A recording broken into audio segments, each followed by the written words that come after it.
34장 22절 말씀을 보면 77절 곧 맥주의 초실절을 지키라고 하나님은 이스라엘의 지도자 모세를 통하여 말씀하셨습니다. 그런데 이 77절은 곧 맥주절을 의미합니다. 이 맥주라고 하는 것은 간혹 제가 그 시골 교회에 있을 때나 또 이제 예수 믿는 사람들이 잘못 들어서 하는 말이 있는데, 어떨 때는 제가 그런 소리를 그런 것을 보고도 듣고도 좀 웃지 않을 수가 없어요. 감사 헌금을 드릴 때 그 감사 헌금에다가 맥주 감사 헌금 그러면서 꼭 하나님 앞에 술을 드리는 것 같은, 술을 드리면서 감사 헌금을 드리는 것 같은 그렇게 글을 쓰고 또 말을 하는 사람도 제가 적지 않게 보았습니다. 그러나 이 맥추 감사라 하는 말은 보리 맥자, 그 다음에 추수할 추자, 그래서 보리를 추수해서 하나님 앞에 첫 열매를 드리는 절기입니다. 우리나라 같은 경우에도 이 맥주는 1년에 우리 주식에, 지금은 이제 주식이 쌀로 거의 바꾸어졌지만은 옛날에 저 어렸을 때만 해도 60년대, 70년대, 80년대까지만 해도 이 우리 주식이 거의가 보리였습니다. 그래서 저는 요즘에 사람들이 보리를 기호식품으로 먹는데, 저는 지금도 밥에가 보리가 한 알만 들어가도 밥맛이 별로 없어요. 보리가 사실은 좀 몸서리가 납니다. 그리고 우리 학교 다닐 때 간혹 그 한 클래스, 그러니까 한 반에 한 60명 정도 모여서 한 클래스, 한 교실에서 예배를 드리는데, 그 60명이 어떤 친구들은 방구를 끼면은 조용히 끼는데 조용히 끼고도 들통이 날 때가 있어요. 아주 고약스러운 냄새로 들통이 날 때 흔히들 하는 말이, 저놈의 자식 오늘 보리밥 되게 많이 먹고 왔고 보리방구 끼었구나, 그러면서 보리로 아주 그냥 안 들어도 될 소리를 듣고 그렇게 했었습니다. 그렇기 때문에 이 맥주라고 하는 것은 우리 나라 사람들의 옛날의 인식에 식량을, 1년 먹을 식량을 거두게 해주신 하나님의 은혜에 감사합니다 하면서 드린 절기가 맥주예요. 그런데 공교롭게도 지금 오늘 첫 주잖아요. 7월 첫 주인데 2026년도 1월 달부터 시작을 해서 반년을 살았습니다. 지난 반년 살아오면서 여러분들이 뒤를 한번, 살아온 과거를 한번 생각해 보세요. 지금 베네수엘라 이 나라에 지진이 일어났습니다.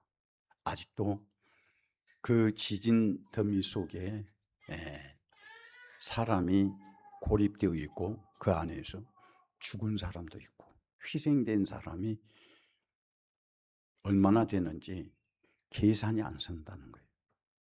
또 어제부터 뉴스가 흘러나오는데, 세계 이 천연가스의 매장량이나 석유의 매장량이 엄청나게 많음에도 불구하고 러시아와 우크라이나 전쟁에서 우크라이나가 러시아의 모든 그 유전들 또 정유 공장들을 파기시켜 버림으로 말미암아 지금 러시아에 유류 파동이 일어나서 차를 움직일 수가 없다는 거예요. 더 나아가서 베네수엘라는 세계 석유의 매장량의 1위라고 하는데 그 나라에 기름이 없어서 중장비를 쓸 수가 없다는 거예요. 중장비를 가지고 이 지진 잔해를 치워내야 그 안에 있는 사람, 살아있는 사람들을 구조할 것인데, 이렇게 세상에는 많음에도 불구하고 많은 속에서 쓸 수 없는 것들이 참 많습니다. 또 요즘 여러분들 자주 그러지만 하루에 8,000원씩만 여러분들이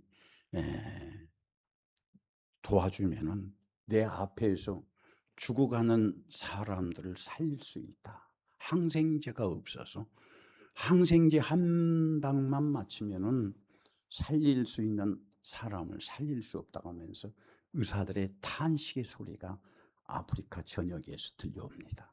또 질병 전염, 에볼라, 또 수많은 풍토병들이 또 사람들을 긴장을 시킵니다. 또 많은 나라들이 디폴트를 선언합니다. 디폴트라고 하는 말은 무슨 말이냐면, 이제 우리는 이 빚을 갚을 수 없으니까 알아서 하세요. 우리 힘으로는 이 빚을 갚을 수 없습니다 하면서 선언한 게, 국가가 선언한 게 디폴트라고 해요.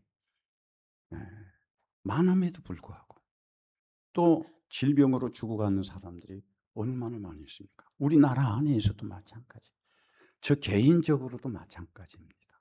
지난 6개월 동안 수많은 일들이 일어났습니다. 수많은 어려움들이 일어났습니다. 또 어쩔 때는 근심하는 일들, 고민하는 일들, 걱정하는 일들이 많이 일어났습니다. 이렇게 다양한 안 좋은, 불가능의 문제들, 괴로움의 문제들, 고통의 문제들이 일어났지만, 그럼에도 불구하고 하나님은 우리에게 경제적인 능력을 주셔서 입고 먹고 마시고 거하고, 할렐루야, 그렇게 살아왔습니다. 저 얼마 전에 군산을 다녀온 적이 있습니다. 그런데 제가 간 곳은 군산에 제일 번화가였다는 거예요. 그런데 내가 그 군산의 번화가를 가서 보면서 깜짝 놀란 게, 이게 도시가 아주 유령화됐다 그래요. 유령도시. 사람이 없어. 사람이 살질 않아요. 모든 건물들이 다 수리가 안 돼서 이제 낡아지고, 그렇게 해서 사람이 살 수가 없고 또 사람도 없고, 그러므로 말미암아 도시가 너무너무 황폐화되어 있는 것을 느끼게 되었습니다. 제가 물어봤어요. 지금 이곳이 어떤 곳입니까? 예, 그나마 군산시에서 제일 번화가입니다. 그런데 꼭 보면은 전쟁이 일어나서 피난 가버리고 사람이 다 비어버린 것 같아요. 상가가 다 문을 닫아버렸습니다. 그 상가, 문 닫은 상가 안을 들여다보면은 아주 오래된 낡은 집기들만 덩그러니 있어요. 이 도시가 다시 도시로서 기능을 발휘하려고 하면은 상당한 재정이 투입이 돼야 되고 사람이 들어와야 되겠다.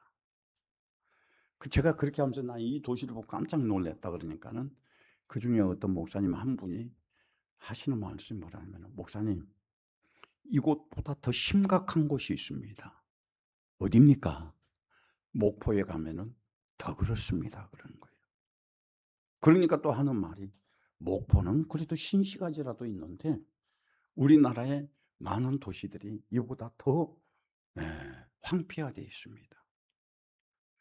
제가 그것을 보면서, 이런 점포 하나를 세우고 이런 건물 하나 세우려고 했을 때 얼마나 많은 돈이 들어갔을까?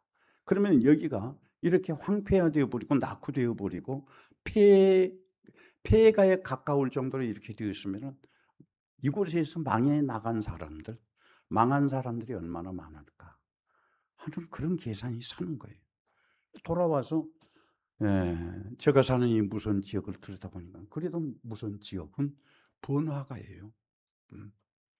호흡이 있어, 생기가 있어.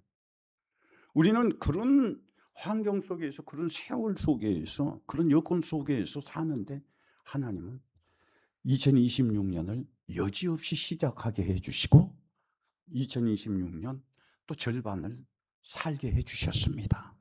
할렐루야. 제가 그런 것을 보면서 우리 성도들이 정말 많이 기도해야 할 것이 자기 자녀들을 위해서 기도해야 할 거예요. 다음 세대들을 위해서. 다음 세대에 어떤 기도를 해야 할 겁니까? 우리 자녀들 가운데 이런 것들이 계속 가속화되다 보면은 경제적인 미아가 되어버릴 사람들이 앞으로 많이 있어요. 그래서 우리 자녀들이 앞으로 살아가는데 경제적으로 불행하지 않도록, 미아가 되지 않도록 나에게 하나님의 말씀대로 살 수 있는 믿음을 주시고, 내 믿음을 통해서 우리 자녀들이 이런 불행을 겪지 않도록 주여 우리 자녀들에게 축복해 주세요 하고 기도해야 할 것입니다. 그런데 말씀입니다. 하나님은 우리 각자에게도 은혜를 주셨어요. 어떤 은혜요? 저는 이 예배의 자리에 와서 예배 드리는 것만 해도 하나님의 은혜다. 하나님의 축복이다. 오고 싶어도, 와서 예배를 드리고 싶어도 예배 드릴 수 없는 일들이 너무 많습니다. 어떤 일들이죠? 건강 때문에, 또 자기의 형편 때문에, 또 자기의 마음 때문에, 자기의 실패 때문에, 자기 포기 때문에 주님 앞에 이르지 못한 사람들이 얼마나 많은지 모릅니다. 그러나 우리는 건강 주시고, 가정 주시고, 경제적인 활동을 활발하게 할 수 있게 해주시고, 할렐루야. 이런 모든 것들은 하나님의 은혜입니다. 그런데 하나님은 이런 은혜를 입은 성도들에게 명령하신 게 있습니다. 그 명령이 뭡니까? 오늘 우리가 드리는 이 절기 77절을 지켜라. 77절은 곧 맥추절이다 그랬습니다. 그러면은 77절의 의미는 무엇이냐면은 1년을 반을 살고 난 이후에 이 반년 동안 우리가 농사를 짓고 거둔 이 첫 열매를 하나님 앞에 드리되 감사함으로 드리라는 거예요. 억지로 드리라는 게 아니에요. 형식적으로 드리라는 게 아니에요. 끌려가면서 드리는 게 아니라, 내가 1년 중에 반년을 살고 반년 동안 하나님께서 나에게 이런 경영을 주시고, 경영으로 통해서 내 경제가 파산당하지 아니하고 내 육체의 건강이 파멸당하지 아니하고 이렇게 건강하게 해주셨으니 주님 감사합니다 하면서 그 첫 열매를 하나님 앞에 드리는 게 이 77절 곧 맥추절이라는 겁니다. 그러면은 하나님께서 이스라엘 백성들에게 명령하시는 게 뭐냐면은 바로 하나님의 축복을 받은 가나안 땅에서입니다. 그 말은 무슨 말이냐면, 하나님이 은혜를 주시고 하나님이 축복해 주셨음에도 불구하고 이스라엘 백성들은 그 현재 당시에는 하나님의 은혜를, 하나님의 축복을 인식했지만은 자꾸 축복이 오고 은혜를 누리다가 보면은 이스라엘 백성들에게 꼭 그렇게 하지 말아야 할 못된 영적 질병이 있었습니다. 그 못된 영적 질병은 무엇이냐면은 하나님을 잊어버려요. 그러면은 이 문제가 이스라엘 백성들만의 문제냐? 아니에요. 오늘을 사는 우리에게도 이것이 못된, 우리를 망하게 하고 우리를 불행하게 하는 영적 질병입니다. 저만 해도 그래요. 제가 병원에 다니면서 하나님 감사합니다, 하나님 감사합니다. 그런데 어느 이따금씩 그럴 때가 있어요. 내가 이런 깜깜한 터널을 지나 나온 것을 잊어버릴 때가 있어요. 그래서 저 스스로에게 늘 다 이러는 게, 너는 하나님이 살려주셨다. 너는 하나님이 은혜 주셨다. 너는 하나님이 기회를 주셨다. 그러니 하나님의 은혜를 잊어버리지 말아라. 오늘 새벽에도 그래서 시편 103편에 있는 말씀을 말씀드리는 거예요. 여러분, 나나 여러분이나 지금까지 살아오면서 정말 앞이 안 보이는 문제가 얼마나 많았습니까? 내가 더 살고 싶어도 나는 이제 여기서 끝났구나 하는 절망과 좌절이 얼마나 많았습니까? 여러분들이 지금 이 자리에 있기까지 계속 승승장구 성공만 하며 살았습니까? 여러분의 삶에서 실패가 없었습니까? 절망이 없었습니까? 좌절이 없었습니까? 낙심이 없었습니까? 그러나 수많은 실패와 절망과 좌절 속에서 우리는 거기에서 침몰당하지 아니하고 하나님께서 은혜 주시고 새로운 힘을 주시고 길을 열어주시고 그렇게 해서 실패가 지나가고 절망이 지나가고 좌절이 지나가고 질병이 치료되고, 그런데 그런 은혜를 받았음에도 불구하고 우리 속에는 어떤 문제가 있느냐면은 하나님의 은혜를 잊어버려요. 그러니까 내가 오늘날 이렇게 사는 것이 하나님의 은혜라고, 그 은혜에 감사하며 사는 것보다는 내가 이렇게 살았어, 내가 이렇게 했어, 그렇게 하는 거예요. 저 오늘 새벽에도 그런 말씀을 드렸습니다만은, 제가 참 듣기 싫은 말이 있습니다. 그 소리가 뭐냐면은, 요즘에는 암이 걸려도 의학이 발달이 돼가지고 다 치료되더라고. 아니에요. 우리는 무엇을 보아야 하냐면은, 아무리 의학이 발달이 되어도 하나님이 치료해 주시지 않으면 죽어요. 아무리 세상의 시스템이 발달해도 하나님이 붙들어 주시지 않으면 죽어요. 오늘 여러분들 그 뉴스를 들으셨는지 모르겠는데, 충청도 태안 해수욕장에서 어떤 70대 남자가 무슨 이유인지 모르겠지만은 수영하다가 죽었다는 거예요. 그러면은 70대쯤 되면은 이제 우리 선배, 그러니까 우리보다 한 서너 살 선배인데, 이렇게 이런 사람들이 어떻게 했느냐면, 옛날에 우리는 놀이가요, 저수지에 가서 수영하는 사람이었어요.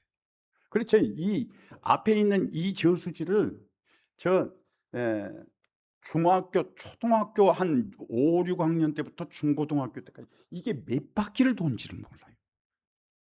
한 번은 옛날에 내가 이 저수지를 이렇게 수영으로 이렇게 몇 바퀴를 돌았다니까, 에이 거짓말. 누가 그러냐면은, 지금 이제 우리 교회를 떠났으면 우리 김도일 집사가 거짓말을 그렇게 한다고. 그러면 지금 가보자. 그렇게 해서 저수지에 가서 보는 앞에서 결혼을 해가지고 가정을 이루고, 그때 한 40대 중반이 됐을 거예요. 저수지를 돌았어, 그 보는 앞에서. 그렇게 수영에 이제 자신만만했던 사람이 하나님이 붙잡아 주시지 않으니까 그 바다에서 심정지 상태로 있다가 죽었다는 거예요. 여러분, 우리는 이 세상에 살면서 내가 잘한다, 나는 자신이 있다 하는 것들이 실패가 되어지고 실수가 되어져서 자기를 파멸시키고 생명을 잃어버리고 아주 망해버리는 사람들이 한두 사람이 아니에요. 우리는 잘한 것이 아니라, 내가 잘하고 내가 자신 있어 하는 그것이 결국은 내가 망하는 지름길이 될 수도 있어요. 우리 경영도 마찬가지입니다. 우리 가정의 경영, 경제의 경영, 삶의 경영, 모든 게 내가 자신 있는 것 때문에 망하는 것이 얼마나 많은지 모릅니다. 하나님은 그런 이스라엘 백성들에게 무엇을 말하냐면, 내가 도와줘야 한다, 내가 지켜줘야 한다, 내가 너희들을 붙잡아 줘야 한다. 그렇게 해서 붙잡아 주시고, 이제 이스라엘 백성들은 요단강을 건너서 가나안 땅에 이르렀을 때 하나님이 명령하신 게 세 가지 절기를 명령을 하셨습니다. 그 세 가지 절기 중에 오늘 이 절기 7.7절이에요. 이 절기를 지키라는 거예요. 왜 지키라고 그랬을까요? 그렇게 그들은 애굽에서부터 광야 40여 년 요단강을 건너서 여리고성을 정복할 때까지, 가나안 땅을 지배할 때까지 그들은 하나님의 손길을 외면한 적이 한 번도 없어요. 하나님이 그들을 도와주시는 것을 하나님이 도와주지 않은 때가 한 번도 없었습니다. 그러나 문제는 그들이 하나님이 도와주셨다는 것, 하나님이 은혜를 베풀으셨다는 것을 잊어버리는 거예요. 그러니까 이 절기를 지키라는 것은 하나님을 잊어버리지 말라는 거예요. 따라합시다. 하나님을 잊어버리지 말라. 하나님이 나와 여러분에게 베풀어 주신 은혜를 잊어버리지 말아야 돼요. 비단 우리에게 큰 드러난 문제로 통해서 나는 이런 문제로 하나님이 있었는데 하나님의 은혜를 베푸셨다는 그것뿐만 아니에요. 사소한 거예요. 사소한 것. 하나님을 잊어버리지 않으면 하나님께서 우리에게 어떤 은혜를 주시느냐 한번 봅시다. 시편 103편 5절입니까? 6절입니까? 한번 봅시다. 4절부터 한번 봅시다.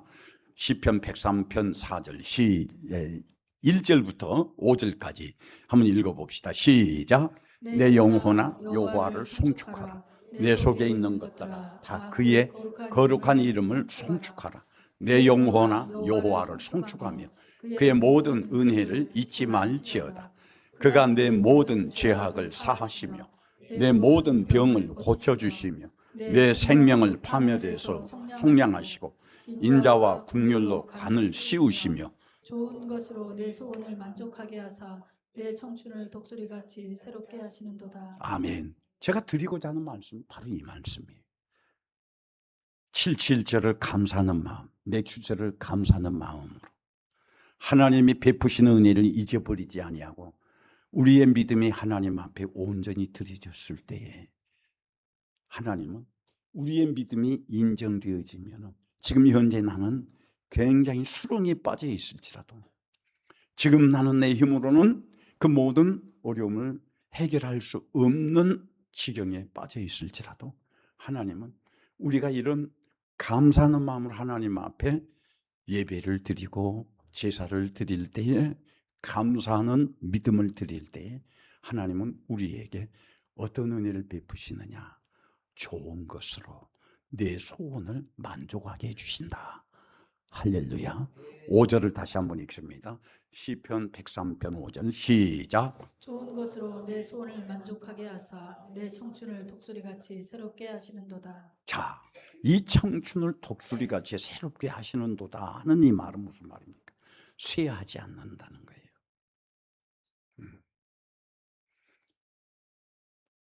늘 사람들이 볼 때에 저 사람은 하나님의 은혜를 받은 사람, 하나님의 축복을 받은 사람, 하나님이 데리고 쓰시는 사람. 그래서 청춘이라고 하는 것은 무엇을 말하냐면 새로움을 말하는 거예요. 늘 젊음을 말합니다. 전성기를 말합니다. 하나님은 우리에게 어떤 은혜를 주시느냐? 좋은 것을 주시어서 내 삶에 꼭 필요한 좋은 것을 주시어서 만족하게 하시고 하나님이 주신 것이 하나님이 베푸신 것이 내 힘이 되고 능력이 되어서 다시 내 인생의 전성기가 시작이 된다는 거예요. 할렐루야. 그러니 오늘 이 절기를 드리는 성도 여러분들, 물론 이렇게 이 맥주 감사 절기를 드리면서 내가 가지고 있는 근심 여전히 있습니다. 고민 여전히 있습니다. 해결해야 할 문제 여전히 있습니다.